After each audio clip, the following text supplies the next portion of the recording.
What is going on, my peeps? It's your man Micah, back with Versatile Productions, back with another video, a relatively quick video. Yes, we have finally received the new GOS/March security / day one patch update for the Galaxy S22 series, specifically here with the Galaxy S22 Ultra, and yes, the Galaxy S22 Plus. I thought to bring this video to you guys real quick just to show you guys I'm rocking a clear case right now. This is the one I got from Rinky. As you guys see, it's still clear, no yellowing, so that's a good thing.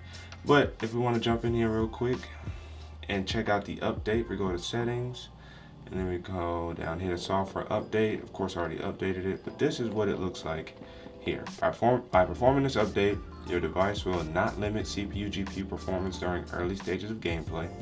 Maintain a performance management feature based on device temperature. Provide alternate game performance management mode and game booster. I'll show you where that is. Allow third-party apps to bypass game optimizing service. The stability of the camera has improved, and then of course other bug fixes and improvements, as well as the software security being updated to the March 1st, and you guys see it was a whopping 1.27 gigs in size. The version is AVC8 for those who want to confirm that. And yes, this is the update.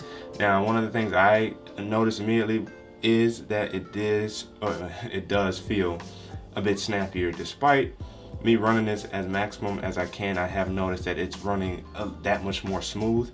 And of course, that's because it is the day one update that we needed to fix specific issues that we typically get when the phone initially drops. But this one came out a month later. I guess they really wanted to make sure it hit the sweet spot right.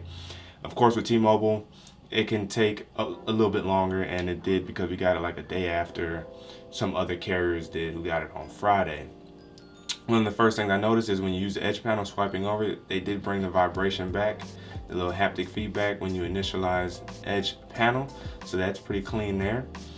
And that's one of the only things I've really noticed. I mean, I've checked the camera seems fine. Of course, they probably just updated software tweaks and stuff like that so we get better images out of the camera.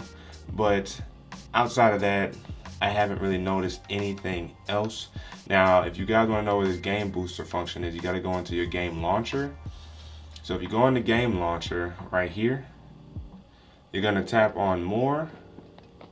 When you tap on more, you'll see Game Booster right there. Once you click on Game Booster, you're going to see all these options, right? Scroll down here to Labs. When you click on Labs, this is the new feature they added, Alternate Game Performance Management.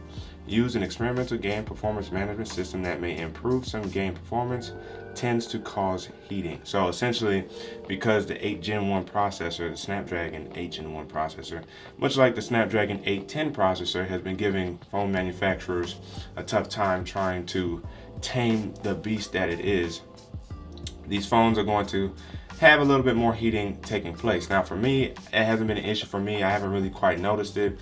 For me, when I toggle that ability in Good Guardians, in the Thermal Guardian, there's an additional setting here. Turn off 5G if data usage is low when screen on, or when the screen is on. Since I've had that on, my phone doesn't heat up as much, and that's because it only uses 5G when my data absolutely needs it.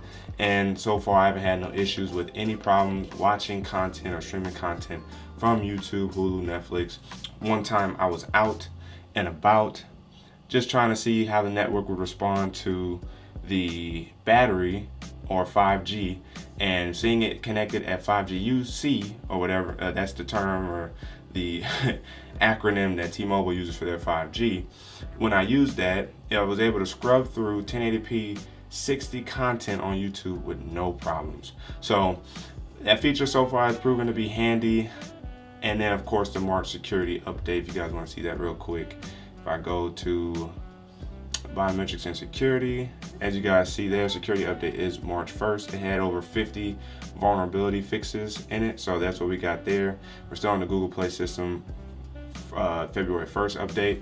One quick thing before this update hit, if we go in here to Google Messages and go to settings, you guys will see that in advanced, Now I had this feature before, but show iPhone reactions as emoji has already hit my phone. Now the S22 Plus, last I checked, it still hasn't hit that one yet. So it's still a server-side activation on Google's part. But having this phone has been a joy to use so far, and with this update, much needed update, I think we're gonna be even that much more happier with our Galaxy S22 Ultra / Galaxy S22 Plus / Galaxy S22 devices. Let me know down in the comment section below if you guys noticed anything else that I did not catch in this update that was over 1 gig in size. Let me know down in the comment section below. But again, as always, if you guys haven't already, make sure you guys like the like button, subscribe to the channel, hit that notification bell so that way you never miss my videos. So we can sit back, relax, see what's cracking. It's your man Mike signing out, and until the next video, wait for